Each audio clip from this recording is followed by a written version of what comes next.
پر مارو، وہاں سے پانی ابل پڑے گا۔ چنانچہ پانی نکلنے لگا، جبریل نے پر مارا اس بچے کی ایڑی کے نیچے، اور اسی کو آج ہم زمزم کا پانی کہتے ہیں۔ جب ہاجرہ ادھر سے دوڑتی ہوئی آئی، دیکھا کہ پانی ابل رہا ہے، سو اس نے وہاں پر تھوڑا سا ایک باؤنڈری کری چھوٹی سی، اور کہا زمزم۔ یہ زمزم عبرانی زبان کا لفظ ہے۔ رک جا رک جا، محمد الرسول اللہ صلی اللہ تعالی علیہ وسلم نے 600 عیسوی میں یہ بتایا کہ اگر میری ماں ہاجرہ یہ نہ کہتی کہ رک جا تو آج یہ وادی سمندر بن جاتا۔ تو اس لیے میری ماں کا ہماری قوم پر احسان ہے، سو آج زمزم کا پانی ابل رہا ہے، ساری دنیا کے لوگ پیتے ہیں، لیکن اس کا سوت خشک نہیں ہوتا۔ وہ مسل 4-5 نیچے اندر کنویں میں سوراخ ہے، جب موٹر چلتی ہے تو ان سوراخوں سے خوب پانی آتا ہے، جیسے اندر کوئی موٹر لگی ہوئی ہو اور ہر طرف وہ پانی سپلائی ہے۔ تو اس طرح سے حضرت ابراہیم ادھر فلسطین چلے گئے، ادھر ہاجرہ اپنے بچے کی پرورش کرتی رہی۔ لیکن میرے بھائیوں، آپ سوچ کر تو دیکھو اس ماں کے دل پر کیا گزر رہا ہوگا جب رات آئی ہوگی۔ جس رات میں ابراہیم چھوڑ کر گئے، ادھر رات کا اندھیرا، رات کی تاریکی، پہاڑوں کی تاریکی اور اجنبیت اسے کس طرح ستا رہی ہوگی، آپ تصور نہیں کر سکتے۔ وہ بھی ایک لیڈیز، وہ بھی ایک خاتون، وہ بھی ایک عورت کا واقعہ ہے۔ ہم تم جیسے جوان بھی اپنا کلیجہ منہ سے نکال لیتے، لیکن اس عورت کی جانبازی تو دیکھو، اس نے اسے برداشت کیا اور وہاں رہی۔ جب حضرت اسماعیل علیہ السلام تھوڑا سا بڑے ہوئے، ادھر تھوڑی عمر بڑھی، جب حضرت ابراہیم کی عمر 90 پلس ہو گئی، تو ادھر شام میں، فلسطین میں ابراہیم خواب دیکھنے لگے۔ انی ارا اذبحک فانظر ماذا ترى قال یا ابت افعل ما تؤمر ستجدنی ان شاء اللہ من الصابرین۔ وہ روز خواب 3 دن تک مسلسل خواب دیکھا۔ پہلا خواب 8 ذی الحجہ کو رات میں ابراہیم نے دیکھا کہ تم اپنے بیٹے کو ذبح کرو اللہ کے حضور میں۔ جب پہلا خواب تھا، صبح جب نیند سے بیدار ہوئے تو متفکر ہوئے کہ یہ کیا خواب دیکھ رہا ہوں کہ میں اپنے ہاتھوں سے جو 86 سال میں مجھے اللہ نے اولاد عطا کی اسے ہی اپنے ہاتھوں سے ذبح کر رہا ہوں۔ تو تذبذب میں پڑ گئے، متفکر ہوئے۔ اس لیے 8 ذی الحجہ کا نام یوم الترویہ رکھا گیا، یعنی تذبذب والا دن۔ اور پھر 9 ذی الحجہ کو، جس دن حاجی لوگ منا سے ادھر عرفات کی طرف چلتے ہیں، اس 9 کی رات جب آئی تو رات میں ابراہیم نے دوسری مرتبہ وہی خواب ریپیٹ ہوا اور دیکھا، تو ابراہیم علیہ السلام کو یہ بات آنے لگی کہ یہ اللہ کی طرف سے خواب ہے، اگر یہ شیطانی خواب ہوتا تو آج نہ آتا۔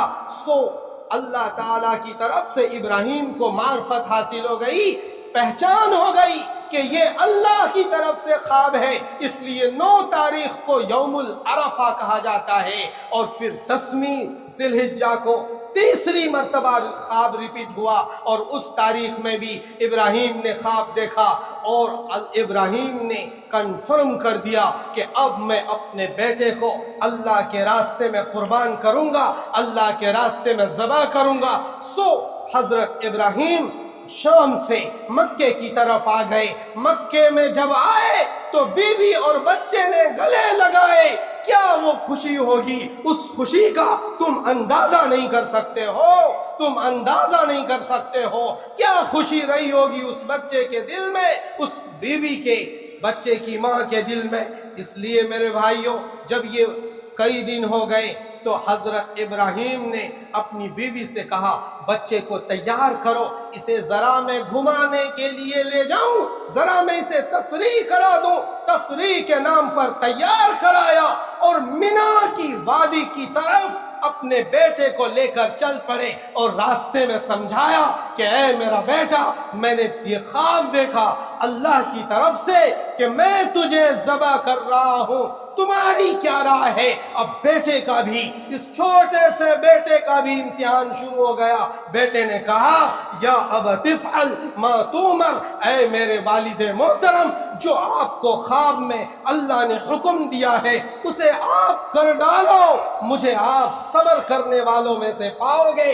یہ نیک اولاد کی پہچان، کیونکہ ابراہیم نے نیک اولاد کی دعا کی تھی، سو اسماعیل نے وہ کر کر دکھایا اور مینا کی طرف لے گئے۔ راستے میں شیطان نے ادھر ابلیس کود پڑا اپنے چیلے چپاٹوں کو لے کر اور اپنے لاؤ لشکر کو لے کر کہ آج اگر ابراہیم کامیاب ہوتا ہے تو میری زندگی پر لعنت ہے۔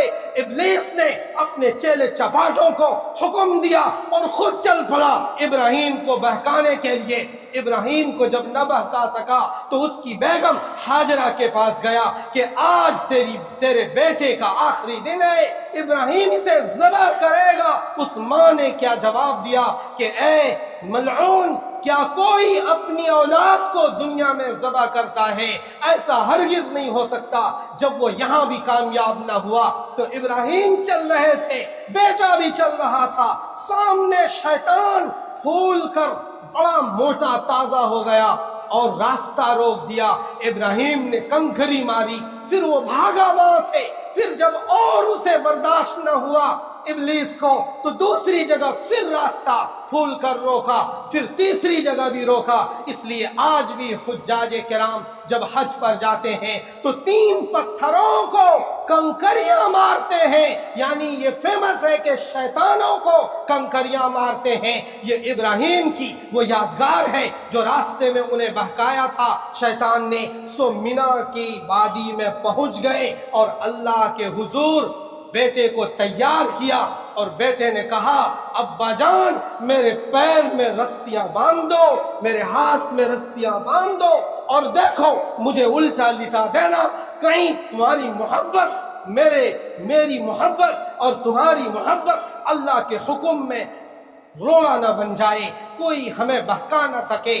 سو ابراہیم نے باندھ دیا اور اپنا ایک گھٹنا اس کی کمر پر رکھا، بال پکڑا اور چھری چلائی، اور ادھر اللہ کی طرف سے حکم ہوا، جبریل مینڈا لے کر آئے اور اس مینڈے پر چھری چلی۔ اے لوگو، چھری سننا، ان واقعات کو سننا آسان ہے، لیکن باپ بن کر تو دیکھو اور اپنی اولاد کو اس طرح ذبح کے لیے تیار تو کرو، تمہارا کلیجہ باہر آ جائے گا۔ تم کیا امتحان میں پاس ہو پاؤ گے؟ تم سے بیٹے کی قربانی نہیں مانگی جا رہی، تم سے تو یہ مانگا جا رہا ہے کہ فحاشی چھوڑ دو، جھوٹ چھوڑ دو، دغا بازی چھوڑ دو، فریب چھوڑو اور غلط کاموں کو چھوڑو اور ساری بدکاریوں کو چھوڑو۔ تم سے یہ کہا جا رہا ہے، اس میں بھی ہم تم پاس نہیں ہو پا رہے ہیں۔ ہم سے یہ کہا جا رہا ہے کہ تمہارا بازار جھوٹ پر پل رہا ہے، تمہارا دکاندار کہتا ہے کہ جھوٹ کے بغیر کمائی نہیں ہے، تمہارا بزنس مین، تمہاری فیکٹریاں، تمہارے ساری کارخانے کا نظام یہ کہتا ہے کہ جھوٹ کے بغیر کمائی نہیں۔ اللہ کہتا ہے کہ جھوٹ کے بغیر کمائی ہوگی۔ تم سے یہ امتحان مانگا جا رہا ہے۔ آج ہم سب قربانی کی تیاری میں اب لگیں گے۔ 10 جولائی کو قربانی ہم سب دیں گے۔ اس لیے میرے بھائیوں، یہ موضوع آپ کے تک آنا چاہیے کہ ہم قربانی کیوں دیتے ہیں۔ ہم سب کے جد امجد حضرت ابراہیم علیہ السلام نے قربانی پیش کی تھی، اس قربانی کے بدلے میں مینڈا قربان ہوا۔ آج اسی کی یادگار میں ہم اللہ تعالیٰ کو مناتے ہیں، ان صلاتی و نسکی و محیایا و مماتی للہ رب العالمین، کہ ہماری نمازیں، ہماری قربانیاں، ہماری زندگی، ہماری موت سب اللہ تعالیٰ کے لیے ہے۔ اس لیے یہ نیت کرو کہ جو صاحب استطاعت ہے وہ قربانی پیش کریں گے۔ اب ہم لوگ قربانی کو ایک رسم کی طرح ادا کر دیتے ہیں، یہ عبادت ہے، یہ اللہ کے حضور آپ کو معاف کیا جائے گا۔ ایک ایک بال کے بدلے نیکیاں ملتی ہے، بکل شعرۃ حسنۃ، ہر بال کے بدلے، ہر اون کے بدلے اللہ تعالی نیکیاں عطا کرتا ہے۔ ادھر خون کا قطرہ ابھی زمین پر گرتا نہیں کہ قربانی دینے والے کے گناہ اللہ تعالیٰ معاف کر دیتا ہے۔ اس لیے اس کی تیاری کرو، کریں گے بھی ساتھی انشاءاللہ العزیز۔ اللہ تعالیٰ ہم سب کو عمل کی توفیق نصیب فرمائے۔